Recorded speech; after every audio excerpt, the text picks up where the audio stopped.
Hi friends வணக்கம். So group 2 exam வந்து முடிஞ்சிச்சு. ஸோ எல்லாருமே நல்லா பண்ணியிருப்பீங்கன்னு நம்புகிறோம்.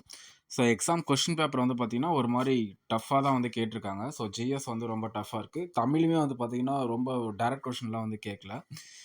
ஸோ இத பத்தி நம்ம பயப்பட தேவையில்ல. ஏன்னா இது வந்து பிலிமினரி எக்ஸாம் தான். 1:10 அப்படின்ற ரேஷியோல தான் எடுக்க போறாங்க. சரிங்களா? ஸோ அதனால நீங்க ஒரு 150 கிட்ட நல்லா பண்ணியிருந்தீங்க அப்படின்னாலே உங்களுக்கு கண்டிப்பா வந்து மெயின்ஸ்க்கு நம்பர் வரும்.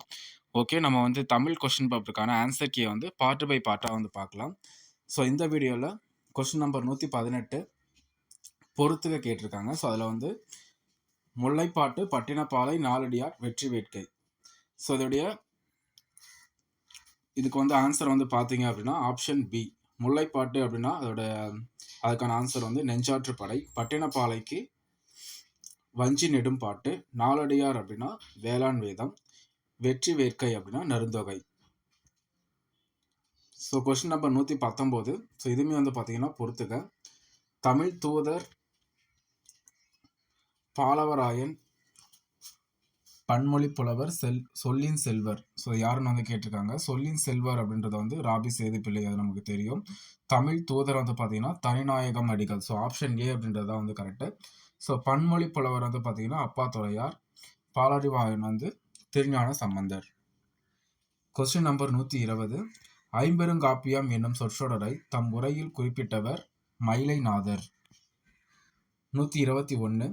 திராவிடம் என்னும் சொல்லை முதலில் குறிப்பிட்டவர் குமரில பட்டர். Question number 122.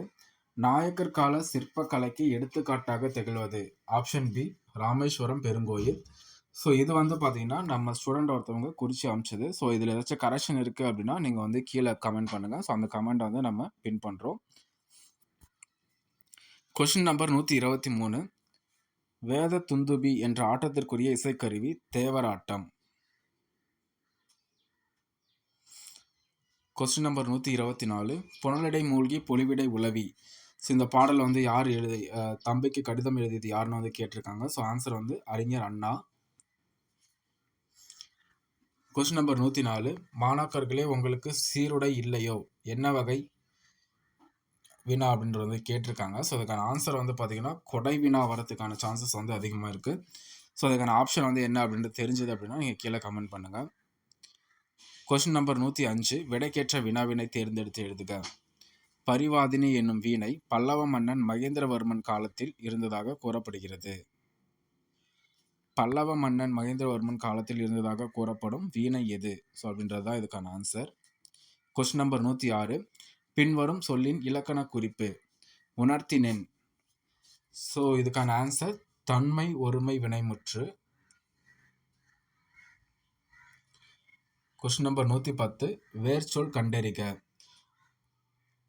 நைந்தான் நஞ்சு.